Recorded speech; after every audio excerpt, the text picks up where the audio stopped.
Assalamualaikum warahmatullahi wabarakatuh. Perkenalkan, nama saya Risnita Oktaviani Sandikawati, biasa dipanggil Nita.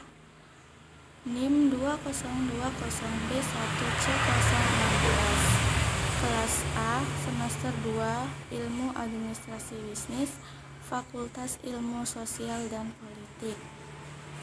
Di sini saya akan memaparkan isi dari makalah yang telah saya buat, mata kuliah kewarganegaraan, dosen pembimbing Pak Zaidi Mutakin MPD.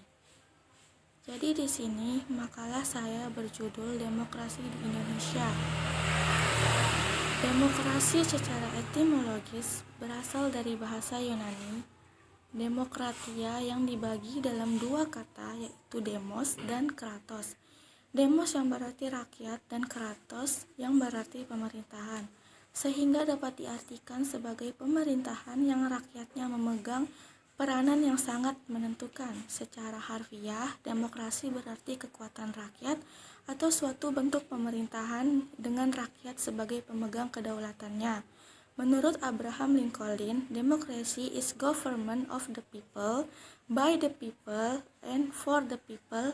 Artinya, demokrasi adalah pemerintahan dari rakyat, oleh rakyat, dan untuk rakyat. Istilah demokrasi berasal dari Yunani kuno yang diutarakan di Athena kuno pada abad ke-5 sebelum Masehi. Negara tersebut biasanya dianggap sebagai contoh awal dari sebuah sistem yang berhubungan dengan hukum demokrasi modern. Namun, arti dari istilah ini telah berubah sejalan dengan waktu, dan definisi modern telah berevolusi sejak abad ke-18 bersamaan dengan perkembangan sistem demokrasi di banyak negara. Macam-macam demokrasi dilihat dari cara penyaluran kehendak rakyat. Yang pertama, demokrasi langsung atau direct demokrasi, yaitu rakyat secara langsung dapat membicarakan dan menentukan suatu urusan politik kenegaraan. Yang kedua, demokrasi perwakilan atau tidak langsung atau yang disebut dengan representatif demokrasi, yaitu aspirasi rakyat disalurkan melalui wakil-wakilnya yang duduk di lembaga perwakilan rakyat atau parlemen. 3. Demokrasi sistem referendum, yaitu rakyat memilih wakil-wakilnya yang duduk di parlemen tetap dalam melaksanakan tugasnya. Parlemen dikontrol oleh rakyat melalui sistem referendum.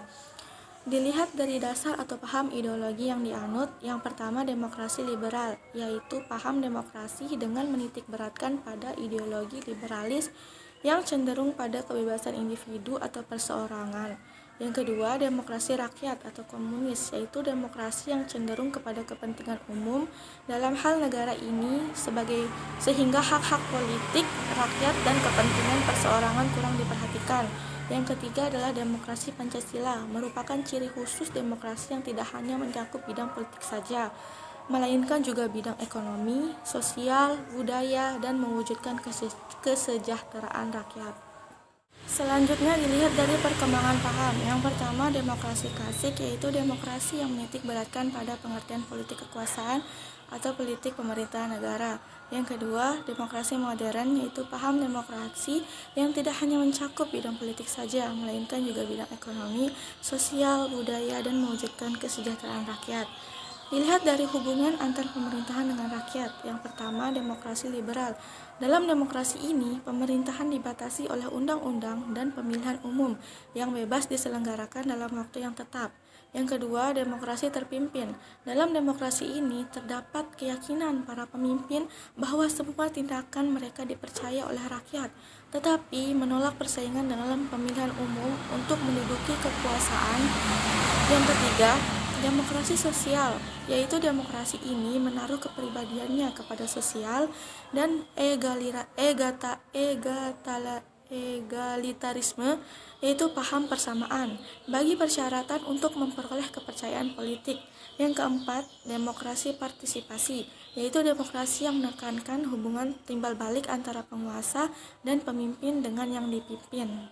Yang kelima yaitu demokrasi konstitusional, yaitu demokrasi yang menekankan pada proteksi khusus bagi kelompok-kelompok budaya dan menekankan kerjasama yang erat di antara elit yang mewakili bagian budaya umum.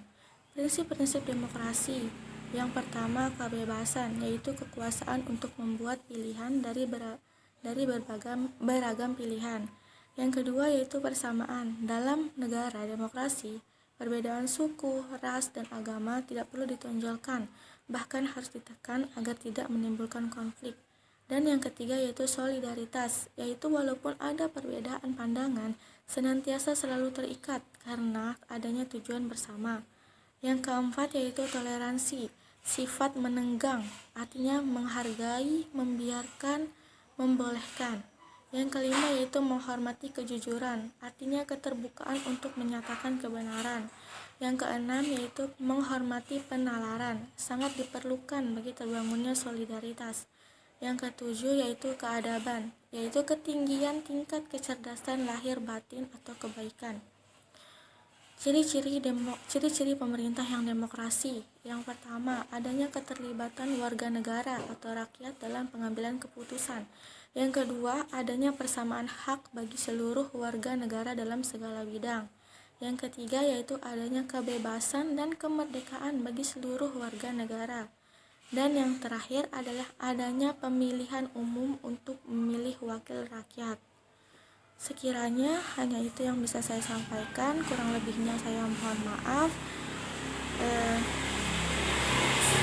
Akhir kata dari saya, wassalamualaikum warahmatullahi wabarakatuh.